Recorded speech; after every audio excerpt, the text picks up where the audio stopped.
بسم اللہ الرحمن الرحیم۔ دیکھتی آنکھوں سنتے کانوں آپ کو میاں تنویر احمد کا سلام پہنچے۔ ڈیجیٹل کوریڈور میں آپ کو خوش آمدید کہتے ہیں۔ تو جیسا کہ دوستو آپ جانتے ہیں، ہم آئے روز ڈیلی کوئی نہ کوئی آپ سب بچوں کے لیے اور بڑوں کے لیے کہانیاں لے کر آتے رہے ہیں۔ کچھ کہانیاں سبق آموز ہوتی ہیں، کچھ فنی ہوتی ہیں، کچھ اخلاقی ہوتی ہیں، کچھ حکایات ہوتی ہیں۔ آج ہم جو کہانی لے کر آئے ہیں وہ ایک سبق آموز کہانی ہے، سب بچوں کے لیے ایک امپورٹنٹ اہمیت رکھتی ہے۔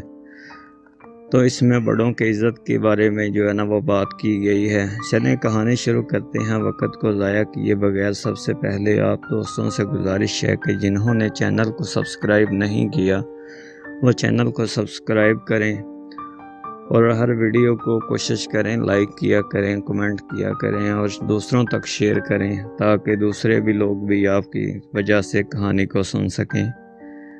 تو چلیں شروع کرتے ہیں۔ آج کی کہانی کا جو ہمارا موضوع ہے وہ ہے بوڑھے کا سبق۔ تو اس کے رائٹر ہیں امداد اللہ خان نعمانی۔ وہ لکھتے ہیں، ایک ضعیف شخص جس کے 5 بیٹے تھے، اس نے اپنی ساری دولت بیٹوں میں تقسیم کر دی۔ اس نے سوچا اب مجھے روپے پیسوں کی کیا ضرورت ہے، بقیہ ایام اپنے بچوں کے ہاں گزار لوں گا۔ پہلے وہ اپنے بڑے بیٹے کے گھر گیا اور اس کے پاس رہنے لگا۔ ابتدائی ایام میں تو بڑے بیٹے نے اس کی بہت خدمت کی، آؤ بھگت کی اور کہا آپ کا خیال رکھنا تو میرا فرض ہے، مگر تھوڑے دنوں بعد وہ اپنے باپ سے بیزار ہو گیا۔ اب وہ اس کا ادب بھی نہ کرتا تھا بلکہ کبھی کبھی اپنے والد کو ڈانٹ دیتا تھا۔ بوڑھے کو نہ وقت پر کھانا ملتا اور نہ کپڑے۔ آخر بوڑھا بھی اپنے بیٹے کے سلوک سے تنگ آ گیا اور دوسرے بیٹے کے پاس چلا گیا۔ وہاں بھی ابتدائی ایام اچھے گزرے، پھر منچلا بیٹا بھی بڑے کی طرح بیزار ہو گیا۔ اس کی بیوی تو اپنے سسر کے ساتھ بد زبانی بھی کرتی اور کہتی کہ ہم پہلے ہی مشکل سے گزر بسر کر رہے تھے، اب تم نے بھی آ کر مزید پریشان کر دیا ہے۔ بیچارہ بوڑھا جلد ہی وہاں سے بھی اکتا گیا، پھر منچلے بیٹے کے پاس گیا، مگر اس کے سلوک سے بھی پریشان ہو کر وہ سب چھوٹے اور لاڈلے بیٹے کے پاس جا پہنچا اور وہاں سے بھی تنگ ہو کر نکلا۔ بیچارے کو کہیں چین نہ ملا۔ سارے بیٹے اپنے والد کو ساتھ رکھنے سے بچنا چاہتے تھے۔ کوئی کہتا میرے اتنے بچے ہیں، تم کو کیسے رکھ سکتا ہوں؟ کوئی کہتا ہے میرا گھر چھوٹا ہے، تو کوئی کہتا میں خود بہت غریب ہوں۔ والد 5 بیٹوں کو خوش آمد کرتا تھا۔ اس نے رو کر کہا کہ میں تمہارا باپ ہوں، میرا بڑھاپے اور کمزوری پر ترس کھاؤ، مگر کوئی بھی پرواہ نہ کرتا۔ ایک مرتبہ 5 بیٹے اکٹھے ہوئے اور سب نے مل کر فیصلہ کر لیا والد کو کسی اسکول بھیج دیا جائے، وہ روزانہ صبح کو جائیں اور شام کو آئے، تھوڑی روٹی اسے دے دی جائے۔ والد نے سنا تو بڑی عاجزی کے ساتھ بیٹوں سے کہنے لگا مجھے پڑھنا تو آتا نہیں، میں بوڑھا ہوں، میری آنکھیں کمزور ہو گئی ہیں، مجھے اچھی طرح دکھائی بھی نہیں دیتا، اب میں اسکول جا کر کیا کروں گا؟ مجھے کہیں رہنے کو تھوڑی سی جگہ اور ایک ٹکڑا روٹی دے دیا کرو، میں پڑا رہوں گا۔ مگر ظالم بیٹوں نے والد کی ایک نہ سنی اور گاؤں سے دوسرے ایک اسکول میں زبردستی بھیج دیا۔ والد روتا ہوا چلا جا رہا تھا کہ راستے میں ایک ضعیف امیر آدمی کا گھوڑا وہاں سے گزرا تو اس نے گھوڑے سے اتر کر پوچھا کہاں جا رہے ہو؟ اسکول جا رہا ہوں، ضعیف العمر اور مظلوم والد نے جواب دیا۔ میاں اس عمر میں اسکول جاؤ گے تو یہ تمہارے گھر میں آرام سے بیٹھنے کے دن ہیں۔ مظلوم والد نے اپنی پوری کہانی سنائی تو امیر بیٹے نے کہا بڑے میاں، اسکول جانے کا خیال تو بیکار ہے، مگر تم غم نہ کھاؤ، میں تمہاری مدد کروں گا۔ یہ کہہ کر اس نے اپنی جیب سے ایک تھیلی نکالی اور اس میں کوئی چیز بھر دی۔ پھر تھیلی کو ایک لکڑی کے صندوق میں رکھ کر صندوق کو اچھی طرح بند کر دیا۔ صندوق کو دیتے ہوئے اس کے کان میں کچھ کہا۔ ضعیف العمر صندوق لے کر خوشی خوشی گاؤں واپس پہنچا۔ بیٹوں نے جو دیکھا کہ والد ایک صندوق بغل میں دبائے چلا آ رہا ہے تو سمجھ گئے اس میں ضرور کچھ دولت ہے۔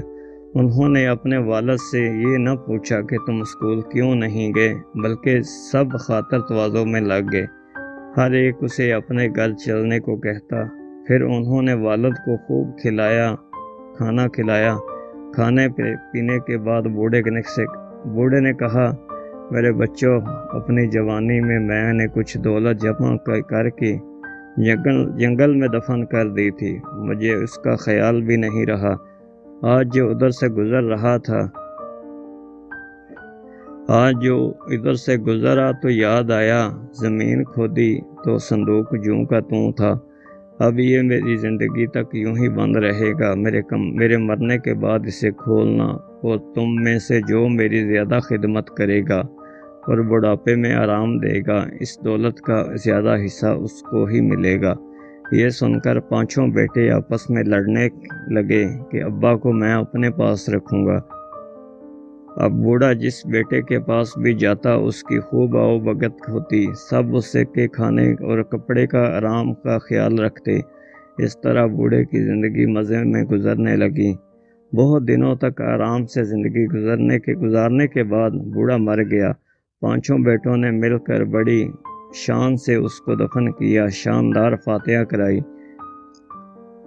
غریبوں کو خیرات دی، پھر سارے کاموں سے فارغ ہونے کے بعد صندوق کو کھولنے لگے۔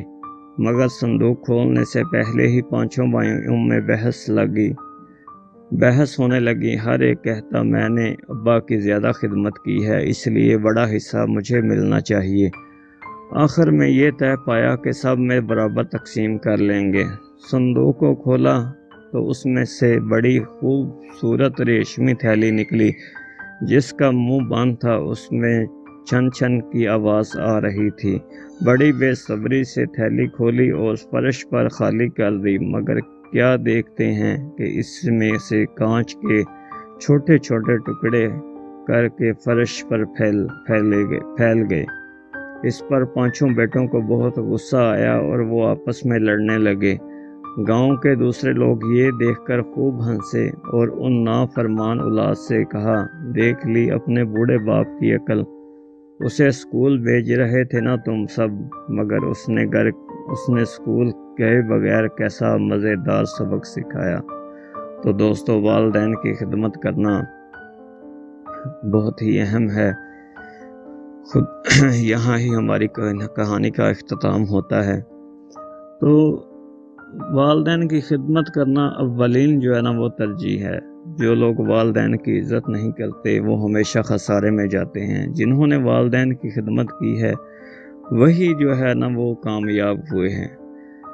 یہ ایک حدیث بھی ہے، ٹھیک ہے، اور قرآن میں بھی یہ ہے کہ جب والدین بوڑھے ہو جائیں ان کو اف تک نہ کہو۔ تو ہم تو والدین کی عزت ہی نہیں کرتے۔ دیکھیں نا، اب 5 بیٹے تھے، پانچوں بیٹے مل کر ایک باپ کو نہیں سنبھال سکے، اور ایک باپ نے پانچوں بیٹوں کو کیسے سنبھالا اور پال پوس کر بڑا کیا، زندگی کی ہر آرائش ان کو دی، مگر انہوں نے اس کے ساتھ کیا کیا؟ ہر بیٹے نے اس کو ذلیل کیا، وقت پر کھانا نہ دیا، تنگ آ کر اسکول بھیجنے کا بندوبست کر لیا۔ یعنی کہ اپنی اولاد ان کو پیاری تھی، اپنا والد پیارا نہیں تھا۔ والد بھی تو ایک زندگی کا حصہ ہے، جس نے آپ کو پال پوس کر بڑا کیا، آپ کے لیے دن رات محنت کی، تو اس کو آخر اولاد کے لیے کیا تاکہ بڑھاپے میں اس کو سکون مل سکے۔ مگر بڑھاپے میں ان کو کیا ملتا ہے؟ ہمارے معاشرے میں اکثر دیکھیں گے، وہ طبقہ دیکھیں گے والدین کی عزت نہیں کرتا، رسپیکٹ نہیں کرتا۔ دیکھیں، والدین کو اگر جو لوگ عزت نہیں نہ دیتے، میں نے دیکھا ہے کہ ان کی اولاد بھی ان کو عزت نہیں دیتی۔ اگر آج آپ اپنے والدین کو عزت دیں گے تو کل آپ کی اولاد آپ کو عزت دے گی۔ یہ ایک زندگی کا طور طریقہ ہے، ٹھیک ہے، سمجھ لیں۔ جو بیجنا ہے آج آپ نے وہی کاٹنا ہے۔ جیسا کسی نے بھی آج تک گندم کا بیج بو کر چنے کی فصل نہیں کاٹی، ٹھیک ہے، جس نے گندم بوئی ہے وہ گندم ہی کاٹے گا۔ اسی لیے اگر آپ اپنے والدین کی عزت کریں گے تو کل کو آپ کی اولاد آپ کی عزت کرے گی۔ اگر آج آپ اپنے والدین کی عزت نہیں کریں گے تو کل آپ کی اولاد آپ کی عزت نہیں کرے گی۔ اگر آج آپ اپنے والدین کو گالیاں دیں گے کل کو آپ کی اولاد جو ہے نا وہ آپ کو گالیاں دے گی۔